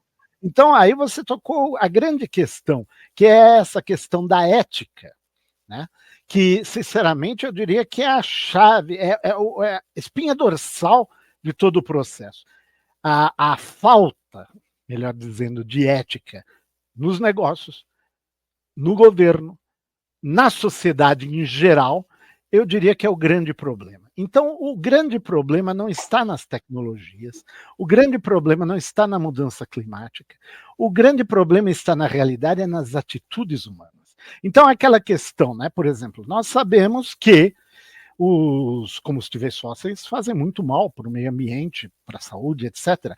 Mas, meu amigo, há vários interesses, tá? Espúrios que dizem, não, que se dane, meu amigo, o que importa é o dinheirinho no bolso, entende? Então, aí a gente percebe uma questão de falta de ética gritante. E é essa falta de ética humana que efetivamente está levando o mundo para o buraco, né? Então, as iniciativas, todas essas iniciativas são positivas, desde que haja ação. Então não basta apenas palavras, né? O papel aceita qualquer coisa. Palavras, saliva, não. Ação. E é a ação que precisa se ver. E é a ação que o Bill Gates estava cobrando naquele livro e tudo mais. E é a ação que as gerações futuras vão dizer que nós não tivemos. Né? Exatamente. Esse papel que o Roger tem é um dos muito importantes, né? É um papel muito importante. Você vê que Sim. O Roger, nessa posição que ele ocupa agora, ele está trazendo luz, foco para esse assunto, que é um assunto muito novo, né? Que as pessoas nem têm consciência de que toda essa discussão às vezes está existindo, né? O quão complexo isso é. Eu acho que é nesse momento que a gente vê realmente o engajamento das pessoas nesse sentido, de ter profissionais, de ter pessoas que estão olhando para esse assunto cada vez mais, né? E é um dos motivos que nós abordamos toda hora aqui no podcast, já falamos isso em vários episódios, né? Como viver o capitalismo não é para os fracos, distopia financeira, uns mais iguais que outros, entre tantos outros. Cara, que efetivamente é a nossa preocupação também, é a preocupação de tentar abrir os olhos, né, do pessoal para perceber que só haverá mudança se todos nós efetivamente fizermos nossa parte e cobrarmos quem de direito para que essas mudanças ocorram. Porque, do contrário, tudo isso vai cair nas nossas costas, como já está caindo efetivamente. Né? Agora, o pior de tudo é aquele cara que está se afogando, mas que ao invés, vamos dizer, de segurar um salva-vidas, está segurando a âncora. E é o que nós estamos fazendo efetivamente no mundo atual. Nós estamos segurando a âncora, né? É muito complexo. É um tema extremamente complexo, dinâmico, sim. Que, sim. Que, aliás, ele me faz, né, lembrar que, meu caro Roger, agora eu vou te fazer uma proposta ao vivo e em cores. Este daqui será apenas um dos episódios que contaremos com a sua presença. Gostaríamos imensamente de tê-lo conosco em vários outros episódios, né, falando sobre todos esses temas interessantíssimos envolvendo energia, envolvendo ESG, sustentabilidade, poluição e todas essas questões. Tá? Isso é só um lembrete, não que estejamos falando que o episódio terminou. Não. Isso daqui é pura e simplesmente algo a mais para levarmos em consideração, porque o tema é tão amplo, tão profundo, que infelizmente não dá para esgotá-lo em um único episódio. Tá? Ele obriga a que nos aprofundemos mais nessas questões. Só essa questão de governança por si só já é algo assim tão amplo, tão cabeludo, que sem dúvida vai merecer um futuro episódio no qual eu espero poder contribuir mais do que com este de hoje, sinceramente. Não, tranquilo, com certeza, vai ser um prazer. São muitos os desafios, tá, pessoal? São muitos, assim. São diversos dilemas que a gente enfrenta, né, hoje. Falando de negócio, que é mais o dia a dia, né, cadeias de suprimentos.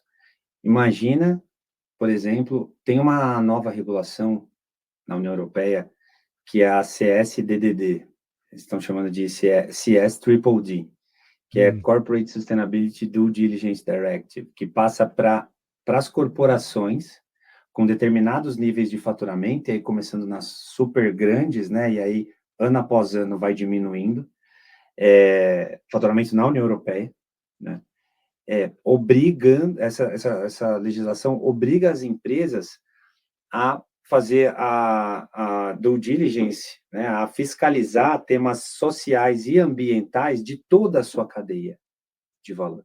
Então, você pensa assim, numa grande montadora de veículos que está aqui no Brasil, mas ela tem a sua matriz em algum país ali pertencente ao bloco lá da União Europeia. Aqui no Brasil, aí ele tem fornecedor de parafuso, ele tem fornecedor de um determinado tipo de peça de plástico, ele tem de borracha, não sei o quê. E esse fornecedor tem um outro fornecedor, que tem um outro fornecedor, que chega lá não sei aonde. Então, essa regulação vai obrigar a empresa a fazer essa rastreabilidade. Isso é indispensável. Que desafio. Entende? Aí você fala, olha que negócio gigantesco, né? Que é extremamente complexo. Mas extremamente necessário. Era algo que a própria ISO 9000 já tocava na tecla nos anos 90. Tem um pouco disso nos medicamentos, né? Sim. Tem também de rastreabilidade. Então, a gente vê muita coisa acontecendo. A gente vai falar, vamos falar de suprimentos, vamos falar de alguns desafios. Tem a questão da lei anti-desmatamento também, que era para ser implementada esse ano, mas dada a complexidade, te postergaram para 2026, né, que proibia a entrada de produtos vindos de áreas desmatadas depois de 2021 na União Europeia. Então, imagina, você plantou uma soja, você comprou um terreno, aí a legislação brasileira te permite tirar, sei lá, X% daquele terreno para plantar soja. Se isso aconteceu depois de 2021, a União Europeia fala, não, esse produto não vai entrar aqui no meu bloco econômico. Sinceramente, meu amigo, apesar do protecionismo que existe, e sabemos lá na União Europeia, isso é indispensável, porque efetivamente, se um não fizer pressão sobre o outro, nada vai acontecer, não? O último dado que eu ouvi, né, em um dos fóruns que eu participei, é que o Brasil, por exemplo, tem mais de 90 milhões de hectares de áreas degradadas, de pasto degradado, basicamente. Né?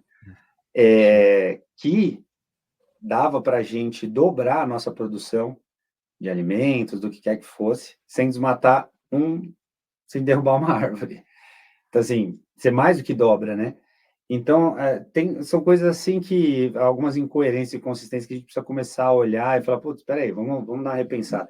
Mas é o que você disse, isso tem assunto, assim, para N frentes, né? Essa questão de design, tem uns exemplos que eu gosto bastante, né? Design de produto, né? De novas marcas entrando com soluções de produtos já desenhados com a sustentabilidade no centro.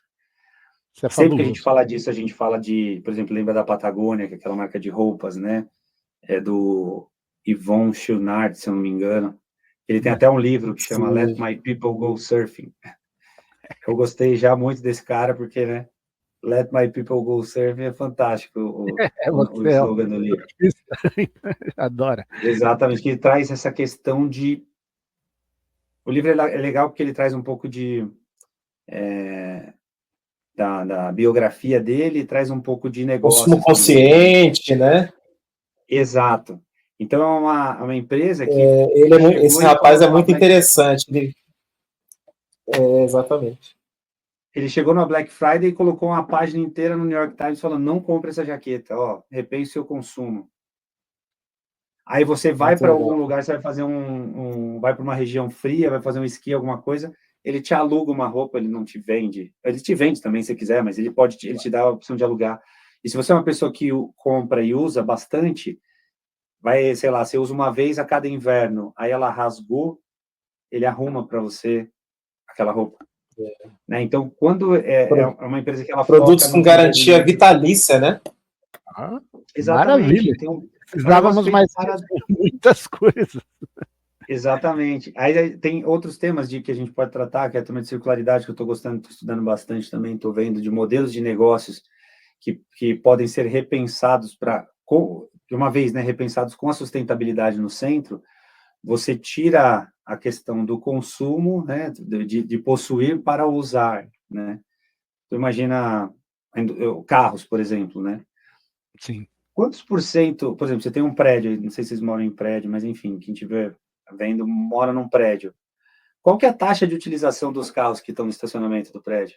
Quanto tempo esses carros ficam em uso e quanto tempo eles ficam parados? Né? E aí você tem um monte de carros produzidos, ou seja, você tem um monte de estoque ali de carbono que foi gerado, né, e N outros impactos de materiais. Consumo de recursos materiais. Recursos não renováveis, que vão ficar parados ali mais do que em uso, né? Então, são temas que vão de fato, vão longe. Mas eu queria trazer um dilema aqui para vocês, um dilema de sustentabilidade, fazendo um paralelo com uma série que eu vi no Netflix, que chama O Dilema dos Três Corpos. Vocês já assistiram? O Problema dos Três Corpos. Já. O Problema dos Três Corpos. Sim. Já assistiram, né? É baseado no livro de ficção de Cixin Liu, se não me engano, um escritor chinês, muito bom, muito bom. É hard science, é ficção científica hard, né? Mas exato. O interessante é o que você vai falar agora, o envolvimento disso conosco. Vocês viram alguma relação com algo que a gente está vivendo hoje nesse seriado? Alguma correlação? Quando eu assisti, eu fiz uma correlação, assim, eu terminei de assistir, eu fiquei pensando. Aí eu fiz uma correlação que eu não sei se era esse o objetivo, se tem alguma coisa a ver, mas é um tema muito interessante.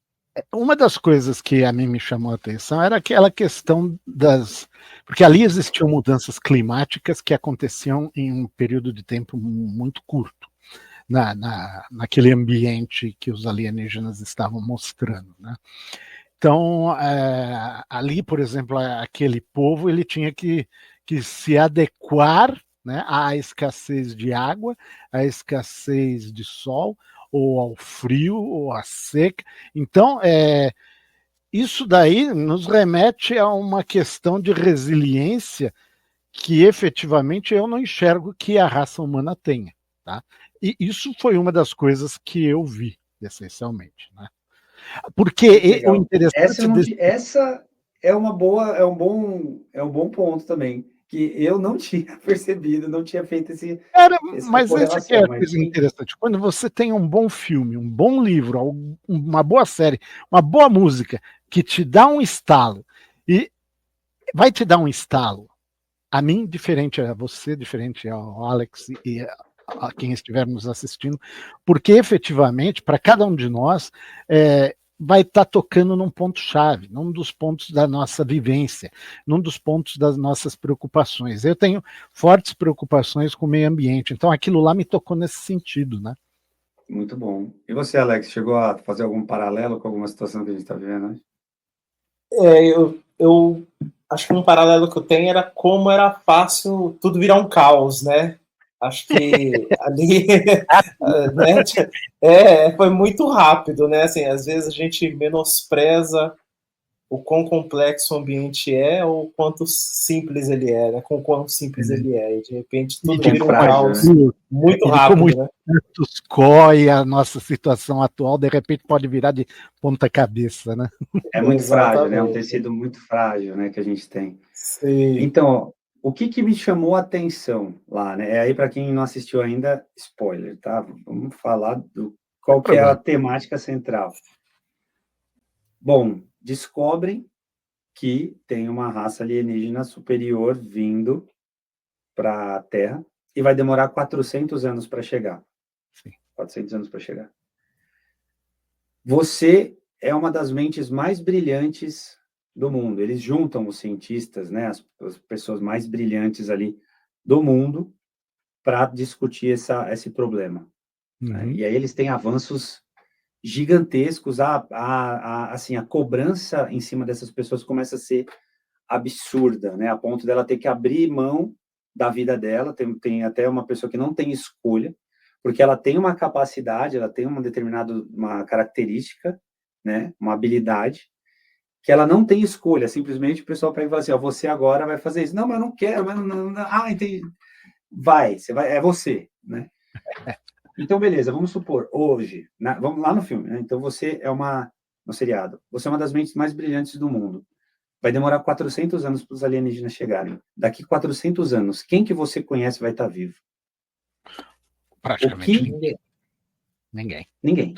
Ninguém. Será que você vai ter... Se for a duração de vida atual, não se sabe. Será que os nossos descendentes serão descendentes? A ideia que você está colocando é bem interessante, ou seja, tocar o dane-se, ou seja, cara, quase 6 anos eu não vou estar nem vivo, que se dane, eu não quero saber disso. É mais ou menos assim que pensa a sociedade em relação aos problemas ambientais, aos problemas... Então a gente estamos vivendo isso. Exato, esse foi o ponto que eu falei, muito cara, bom, é um paralelo muito bom. Então você tem a capacidade ali de, tipo, pô, eu vou dedicar minha vida a ajudar as gerações futuras, que eu nem sei se eu vou ter descendente, que eu não vou ter, não sei o que lá. Então, eu vou viver a minha vida hoje em cima disso, vou entrar nesse negócio, vai ter uma pressão muito forte, porque, né, o gap tecnológico é tão grande que a gente não tem nenhuma chance, 400 anos parece pouco, para a gente chegar a ter condição de lutar pela sobrevivência. Apesar que isso é uma falácia na minha concepção, porque efetivamente 400 anos, se a gente for estudar, ver a história, meu amigo, mudou tanta coisa. Só no século XX para cá, tanta coisa mudou. Então, 400 anos, a gente teria condições efetivas de fazer frente a essa invasão, com toda certeza. Tanto que um dos objetivos dos ETs que estão vindo é frear esse processo, né? Então, exatamente. Com a ajuda da quinta coluna, né, aqui da Terra, ou seja, dos fanáticos, esses sempre vão existir. Exatamente. Esses são os atrasos de vida. Pensa assim, ó, então vamos colocar esse dilema aqui. Hoje, aí você é uma das mentes mais brilhantes da Terra, né? E aí daqui 400 anos. Aí beleza. Hoje, vamos trazer para nossa realidade aqui. Hoje, você é uma das mentes mais brilhantes da Terra, ou mais ricas, talvez, vamos falar assim. Você tem recursos para direcionar para onde você quiser. Para onde você direciona esse recurso? Para tentar resolver esses problemas, né? Ou para continuar acumulando e se protegendo e se adaptando? Pensa assim, ó, você pode pegar seu recurso e colocar todo aqui, ó, vamos buscar soluções para o bem comum, ou vou buscar soluções para o meu bem, para o meu próprio bem. Aqui. Cara, até para onde a gente vai? Você está falando do Elon Musk. Parece que você está falando dele, cara, com a ideia de colonizar Marte e deixar que a Terra desapareça, se for o caso. É mais fácil. Olha só, aí tem um problema. Uma vez eu li um negócio sobre problemas complicados e problemas complexos, né? Um problema complicado, você fazer foguete da ré. É complicado pra caramba. Só que o problema, ele fica ali esperando você achar uma solução. Ele fica ali, você fica 10 anos pensando num negócio, ou você coloca 300 pessoas para pensar num negócio, e o problema tá lá parado. Chegar na Lua, né? Chegar em qualquer lugar. Então o problema tá lá parado, a gente começa a pensar, como é que eu resolvo isso? Como é que eu resolvo isso? Como é que eu resolvo isso? Aí você vai resolvendo. Agora, quando a gente fala, por exemplo, das mudanças climáticas, é um problema extremamente complexo, dinâmico, né? Que ele está todo momento, você mexe num negócio aqui, muda outro, você mexe num negócio, vem outra coisa que você não estava esperando. Tal do efeito borboleta. Exato. Então, assim, eu acho muito, assim, a complexidade de você resolver, né, hoje, o tema de mudanças climáticas talvez seja tão grande que algumas das mentes mais brilhantes do nosso tempo, né, ou que com mais recursos, já desistiram desse problema, nem olham para esse problema. Aí a gente vê algumas pessoas dedicando o que tem da vida ali, certo, errado, bem ou mal, não sei, estão lá fazendo seus investimentos, estão focando, estão discutindo, né, estão trabalhando essa problemática, e outros, aparentemente, vivem como se aquilo não, assim, parece que não está acontecendo, ou reconhece que está acontecendo, mas foca muito mais na adaptação do que na solução do problema. É a tal da cabeça no buraco dos avestruzes, né? É a mesma coisa. Eu não estou olhando, eu não estou vendo, então não me afeta. E não é por aí. Não, na verdade, eu estou até olhando, eu estou vendo, mas eu já entendi que eu não consigo modificar. Aí eu estou falando assim, aí a minha percepção, não, porque tá certo. eu acho que você claro, é tão claro e assim, cientificamente provado, tal, que acontece, que está rolando, não sei o quê, só que para você alinhar todos os interesses da sociedade geral, né, porque é um planeta só, então você tem que todo mundo chegar no mesmo consenso. Aí todo você mundo tem... remar na mesma direção, mas... Exato, aí você tem hoje a gente já está entrando para uma outra, agora saindo do corporativo, né, vamos entrar mais na questão mais da sociedade em geral. Então, você tem, historicamente, os maiores responsáveis pelo estoque que a gente tem de carbono hoje, como as maiores economias do mundo, e as menores economias que estão se desenvolvendo, está chegando a vez delas de tipo, putz, olha, agora chegou aqui, eu consigo colocar uma usina termoelétrica a carvão. E eu não posso.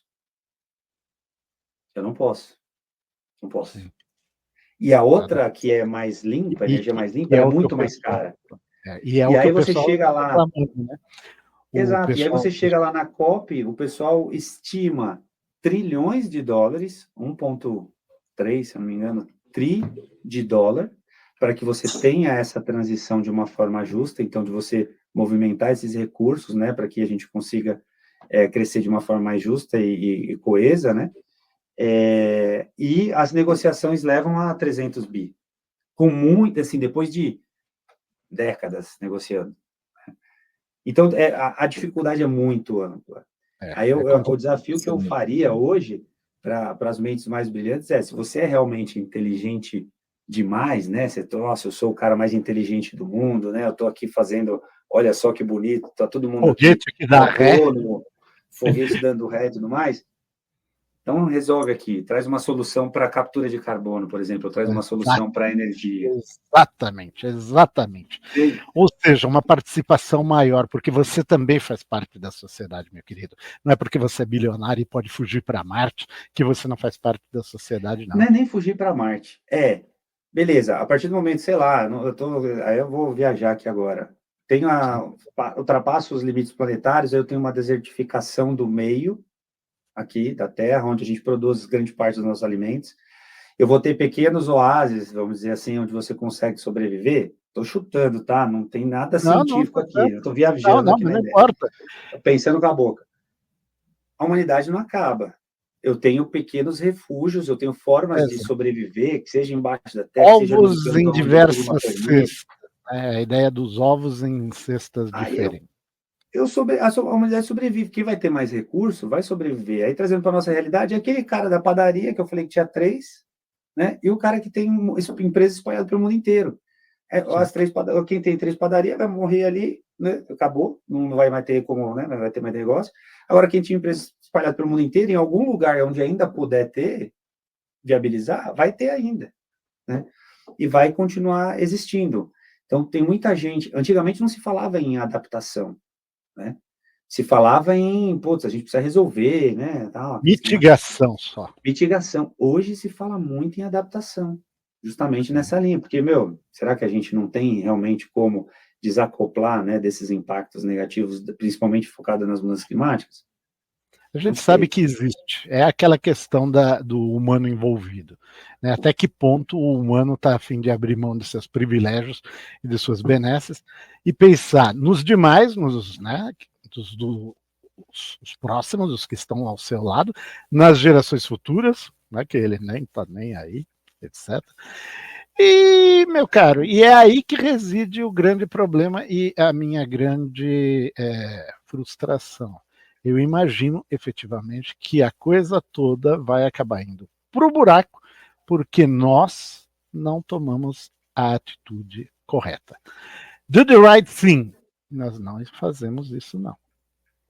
Ó, falando em sustentabilidade, a luz apaga aqui quando não tem movimento. Quando não tem movimento na sala. Sustentabilidade. Inclusive é bem bacana esse sistema, porque ele não regula só... ele regula também a intensidade, né? Ele regula até a temperatura, de acordo com quantas pessoas estão no ambiente, né? A movimentação que tem, aí tem todo um... demais. Uma inteligência. E aliás, isso daí vai ficar no episódio, não vamos cortar ele fora, não. Não, pode deixar, super bacana. É legal. Esse prédio que eu estou aqui hoje, ele tem um dos padrões mais avançados, tem uma certificação que chama LEED, para construções sustentáveis, e hoje acho que de São Paulo é um dos mais modernos que tem hoje em termos de sustentabilidade. Fantástico. É muito bacana. É coisas que chegam assim ao ponto de você ter no banheiro, né? Você tem um consumo de água muito reduzido, por exemplo. Então, vamos falar que o mictório não tem aquela água, né, que fica pingando, é um sistema sem água. E uma coisa que eu não tinha visto ainda em construção em prédios comerciais é a pressurização do sistema de descarga do vaso sanitário. Porque você não fica naquela de, tipo, você aperta e vê, né? Olha o assunto que a gente está tratando aqui, mas olha só. Você aperta a descarga. Sustentabilidade tem tudo a ver, cara. Tudo a ver. Tem tudo a ver, mas para você ver os detalhes que a gente tem, né? Quando a gente fala de consumo de recursos de uma forma mais inteligente, repensar até a descarga, cara. Quanto dá uma descarga tradicional, que vão ali litros e litros de água, e aí você pressuriza o sistema, você aperta e vai embora, muito menos água. É um vácuo, faz aquele barulho igual de avião. Você vai no banheiro no avião, é um barulho similar. Não, é isso que é interessante. São esse tipo de inovações que fazem a diferença. Se nós tivermos vários tipos da tecnologia, né? Exato, todos esses tipos de inovações juntas fazem muita diferença. Então, é aquela questão que a gente já comentou em outro episódio, lembra, Taka? Falando de que se não me engano, era um shot, era sobre o ser humano se transformando em robô. É exatamente a questão de que nós temos formas tecnológicas de fazer a revolução. A revolução não acontece de maneira ideológica. A revolução acontece de forma tecnológica. Sempre foi assim. E prática, né? Exato. E se foi a evolução tecnológica que nos levou à situação atual, por falta de, vamos dizer, de uma visão mais ampla, hoje só a revolução tecnológica pode tirar-nos do buraco na velocidade necessária. Tá? Porque vemos que, infelizmente, parece que em questão de consciência humana, isso não vai acontecer. Mas, tecnologicamente, teremos algum tipo de chance. Não sei se vocês concordam com isso. Certeza, mas eu vejo por aí. Olha só a complexidade dessa transformação, porque eu estava semana passada no Google Hub for Startups, que é um espaço do Google ali em São Paulo, onde tem diversas startups, né, que eles fazem incubação e tal, um hub bem bacana lá. E aí eu fui convidado para participar de um painel sobre inteligência artificial e cidades inteligentes. Né? E, eu vindo com uma empresa de tecnologia, líder de tecnologias para a sustentabilidade, eu acredito que o pessoal estava esperando muito uma questão de, nossa, vamos aplicar a inteligência artificial aqui e ali, para, otimizar energia elétrica, consumo, tal, não sei o quê. A panaceia. Total. Aí me perguntaram... Já resolve tudo. Me perguntaram assim, primeira pergunta, na minha opinião, o que era uma cidade inteligente? Aí eu coloquei uma cidade que utiliza os recursos de forma inteligente, né? Uma cidade que prioriza o bem-estar da população. Aí, poxa, e o que isso tem a ver com IA? Pô, pode ter muito a ver, né? Você pode aplicar IA para N E é uma coisas, né? ferramenta. É uma ferramenta. Melhorar transporte, melhorar diversas frentes, evitar desperdício de água, Sim. né? Por exemplo, numa cidade litorânea, que é o caso onde eu moro, você monitorar em tempo real descarte de produtos ou resíduos inadequados, né, no sistema ali de águas pluviais e coisas do tipo. Mas uma cidade inteligente, por exemplo, escassez hídrica, a gente tem diversos problemas, ou resiliência energética, né? A gente tem diversos problemas também, isso dá um outro episódio. Mas olha a dificuldade que é. Se vocês olharem na janela de vocês hoje, vocês vão ver um monte de construção que utiliza água tratada, potável, para descarga do vaso sanitário. Literalmente manda ela para o esgoto. Manda ela para o esgoto. Aí você tem uma máquina de lavar rodando, você tem chuva que cai e vai embora, que você poderia estar usando tudo isso para dar a sua descarga, né? Ou até ter um sistema pressurizado que usar o mínimo possível dessa água de reuso. Enfim, não fazemos nem o básico, né? Nem o básico, exatamente. Não, pois então assim, hoje a gente ainda continua tendo leis que permitem com que você construa grandes empreendimentos desperdiçando recursos escassos. Exato. Então, uma cidade inteligente, ela deveria, quando você vai assim, vamos fazer uma cidade inteligente do começo. Por exemplo, esse prédio é novo, então você consegue fazer uma tubulação com água de reuso, você consegue implementar um sistema de pressurização, porque o cano vai ser diferente, vai ser tudo diferente e muito mais caro, né? Aquecimento de água. O Brasil, ele trouxe a solução do chuveiro elétrico, e é uma solução que nasceu no Brasil. Não sei se já ouviram falar isso. Acho que é lá de São José... Foi dos Lorenzetti, São José dos Campos. Eu acho que é de São José dos Campos, lá, um professor... Lorenzetti. Porque na Europa e em países frios, um chuveiro elétrico não consegue esquentar a água na temperatura necessária. Então você precisa usar gás. Enquanto que o Brasil, como tem uma temperatura boa na maior parte, o chuveiro elétrico atende plenamente. E como nossa matriz energética essencialmente era hidrelétrica, né? Uma mão na roda, né? Até foi uma coisa que foi para vários outros países também. Uma vez eu li a história, não lembro exatamente o detalhe. Mas essa questão, hoje, se você tiver que colocar uma placa daquelas de aquecimento de água, né, solar, que tem a serpentina passando ali por dentro, que vai colocar a água num boiler, que vai ser um recipiente isolado, vai ser uma caixa de água quente. Sim. E você vai distribuir isso para os chuveiros da casa para evitar, né, reduzir o consumo, seja de gás ou de energia elétrica. Numa casa que não tem isso, já de nascença, digamos assim, desde a construção, desde o projeto, desde o design, olha a importância do design.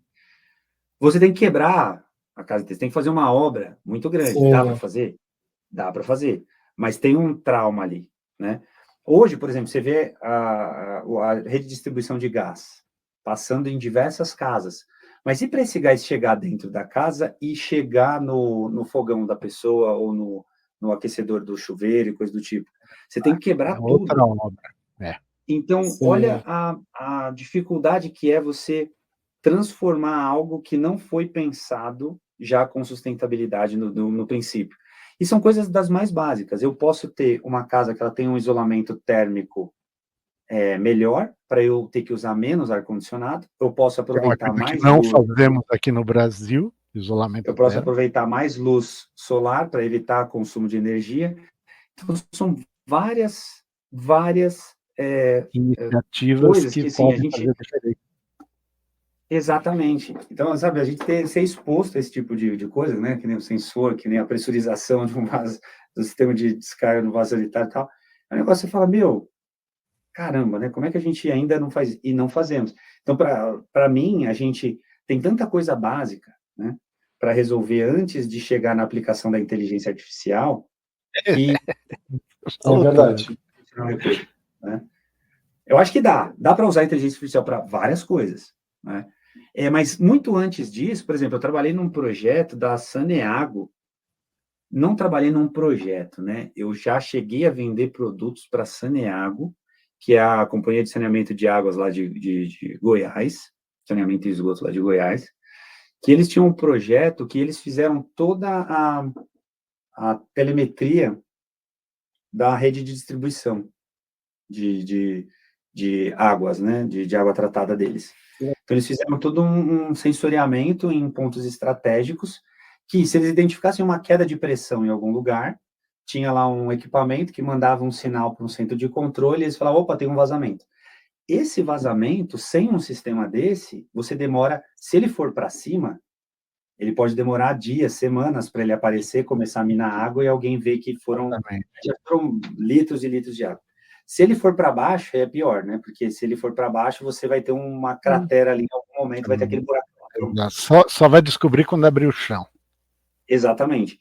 E aí a gente tem níveis de perdas de distribuição de água, ainda hoje, em grandes cidades, que é absurdo, né? Em momentos de escassez hídrica, né? Onde a gente tem problemas ali, e aí entra, né, aquela coisa, por exemplo, o próprio Guarujá, volta e meia falta água, né, em alguns lugares e tal. Então tem e água vazando, né, na rede de distribuição. Pô, esse negócio Absurdo. tem, acho que esse projeto foi implementado lá, deve ter mais de 25, 30, deve ter uns 30 anos, talvez, que já estava em operação há um bom tempo. Poxa, telemetria é um negócio antigo, é antigo demais, né, a gente fala de telemetria. E hoje ainda tem muita rede de saneamento que não tem esse tipo de medição, né? Por quê? Porque a água é muito barata, às vezes, né, não vai compensar quem vai fazer esse investimento e tal, e aí entra toda aquela dificuldade que a gente enfrenta aí, né, de alinhamento, mais uma vez, alinhamento de interesses distintos em um cenário dinâmico e complexo. Então, são tantos fatores que efetivamente não... Sabe, é muito difícil trabalhar com eles. Eu entendo o quanto deve ser frustrante para você, tá? Lidar com essa situação, com essa quantidade imensa de variáveis e tudo mais, sabendo da dificuldade que existe e da possibilidade que existe de que não seja feito nada, efetivamente, que dá uma impressão de impotência, inclusive, a nós como profissionais. Então, cara, é uma situação que realmente a gente tem que ficar tocando na tecla toda hora, sabe? É uma situação fatal, infelizmente. Exato. Nada também eu diria muito pouco, porque se não tivéssemos feito nada, né, ao longo dessa jornada que a gente tem de entendimento, né, vai falando com a humanidade, será que a gente estaria hoje, né, há mais de um ano já medindo 1,5 graus, ou a gente estaria há mais de um ano medindo 2,5 graus, ou 3? Muito provavelmente bem mais que isso, sem dúvida. Então a gente caminha, talvez não na velocidade necessária, mas eu acredito ainda, né, assim, óbvio, né, tem todas essas dificuldades, todos esses problemas, mas eu acredito que sim, tem a capacidade e tem a possibilidade da gente, sim, gerar um impacto muito positivo, né, e mitigar enormemente os prejuízos que a gente pode ter aí para as gerações atuais e futuras. Exato, mesmo com toda essa dificuldade, né, o ser humano, mais uma vez, ele é criativo, né, para os balanços financeiros e outras coisas ruins. Tem que ser também para a sobrevivência da humanidade, sem dúvida. Exatamente. Então, para não ficarmos nesse passo de corrida humana contra o leão que vem vindo atrás. Ele corre muito mais rápido, então ele vai nos pegar sem sombra de dúvida. Cabe a nós procurarmos uma saída antes que o leão nos pegue. Então... Uma mudança de mentalidade, né, Henrique? Exato! Tudo passa por isso, né? E efetivamente essa questão é uma das que nós sempre estamos tocando aqui no podcast. A questão de usar a cabeça, de pensar, né, que a gente pode fazer o melhor pela sociedade se usarmos essa forma de pensar, se formos éticos e etc. Então, Roger, foi realmente fabuloso ter você aqui hoje, nos colocando todas essas... Isso valeu por um curso tremendo, meu caro amigo, de sustentabilidade. Eu diria que tivemos uma aula de MBA hoje aqui, não é, Taka? Com certeza. Aula exclusiva para todos do canal. Exato. E teremos várias mais. Porque o assunto é importante, é profundo, e é incrível que tenhamos profissionais como o Roger que possam trazer-nos essas coisas, né, para nós mostrarmos para vocês que, apesar de tudo estar parecendo tão nebuloso e tão estranho, existem pessoas que hoje estão fazendo o possível para mudar essa mentalidade, tá? Para criar uma mudança de paradigma que seja positiva para todos nós. Tá? Então, Roger, sinceramente, meu caro amigo, nós só temos que te agradecer pela participação aqui para nós, para o nosso público e demais. E você gostaria de falar mais algumas últimas palavras aqui para o pessoal? Claro, com certeza. Bom, primeiro agradecer vocês aí pela oportunidade, sempre um prazer falar com vocês. Agradecemos, meu caro. A conversa aqui, antes de mais nada, é uma conversa entre amigos, né? Então, sem dúvida. Fico muito feliz em poder compartilhar com mais. Amigos do podcast, nós já nos conhecemos há anos. Exatamente. Então, eu fico muito feliz em poder compartilhar com essas iniciativas, né, de amigos queridos que buscam, de fato, fazer a diferença, levar um pouco de conhecimento, né, e no meio de tanta bagunça, tanto barulho, ter espaços assim é super relevante para que a gente possa, aos poucos, ir mobilizando as pessoas para que cada vez pensem mais, né? A gente tem tanta mobilização para que as pessoas não pensem, né? Ajam sem pensar, né? Tomem decisões ali de forma automáticas, mas esse espaço de trazer essas discussões eu acho super bacana, eu fico muito feliz em compartilhar. E queria lembrar também que nessa jornada, como eu falei, né, o ornitorrinco olha para mim e ele dá risada, né, porque eu sou um pouco engenheiro, um pouco TI, um pouco sustentabilidade, pai, surfista, né, karateca, e eu sou tem o perfil ideal, cientista. Meu amigo. Tem o perfil ideal, porque a especialização, ela infelizmente tem suas limitações. O generalismo é indispensável nos tempos atuais. Sempre foi indispensável, mas tem que ter o equilíbrio, né? E aí eu trago esse disclaimer sempre que... Então, por isso que eu sempre trago também, né, esse disclaimer que, confrontem o que a gente fala, né, principalmente o que eu falei aqui, nessa jornada de sustentabilidade, sou uma criança ainda, tenho intensamente me aprofundado, estudado, entendido formas, tentando conectar, né, todas essa minha experiência e os pontos, mas é super importante que tenha também o confronto, que tenha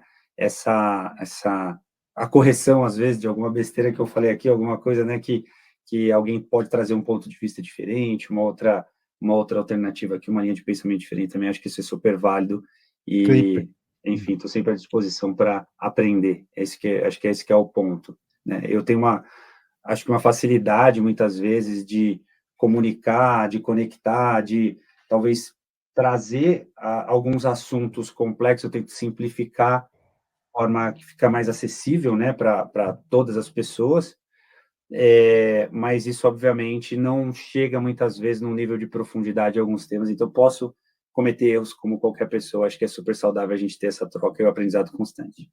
Fica tranquilo, meu amigo, somos todos humanos. E você, Taka, quais seriam suas últimas palavras para nós? Primeiro agradecer o Roger mais uma vez aí pelo tempo, né, por trazer essas informações tão importantes para a gente. Acho que num tema tão complexo como esse, não tem como ter todas as respostas, né, uma pessoa só. Acho que você pode ficar bem tranquilo, Roger, que todo mundo acho que está buscando as respostas que você também está buscando, inclusive nós, né? E acho que é papel de todos nós, né, trabalhar essa transformação da mentalidade com relação à sustentabilidade, né? Cada um pode fazer um pouquinho, né? Como o Roger falou, se você está construindo, sei lá, uma casa, um edifício, colocar isso no seu projeto, que o Henrique falou também, tentar, um gestor de empresa pode tentar medir as consequências, né, de um novo produto que está introduzindo no mercado. Acho que se cada um fizer um pouquinho, no final a gente vai estar contribuindo bastante aí para a sustentabilidade no geral, e tomara que todas essas iniciativas que o Roger comentou, elas continuem acontecendo, né, que cada vez mais o governo, a população estejam atentos a esses assuntos para que a gente consiga avançar ainda mais nesse tema tão importante, né? Sim. Isso é indispensável. E é uma prova de que, efetivamente, qualquer tipo de mudança não vai ser decorrente de um único indivíduo, não, mas da coletividade. Não tem outra saída. Verdade. E agora, eu vou dar um recadinho do canal. Se você gostou do episódio e acha que alguém irá gostar também, não deixe de compartilhar. Este episódio está disponível no Spotify, no YouTube e em outras plataformas também. Deixe sua avaliação lá. Se você gostou, dê o seu joinha para nós. Compartilhe, ative o sininho se estiver no YouTube. Siga-nos no Instagram, nãocustapensar.podcast. Também envie-nos sugestões de assuntos que vocês gostariam de ver discutidos no canal. Nos veremos novamente no próximo episódio. Grande abraço a todos! Obrigado, pessoal. Tchau, tchau.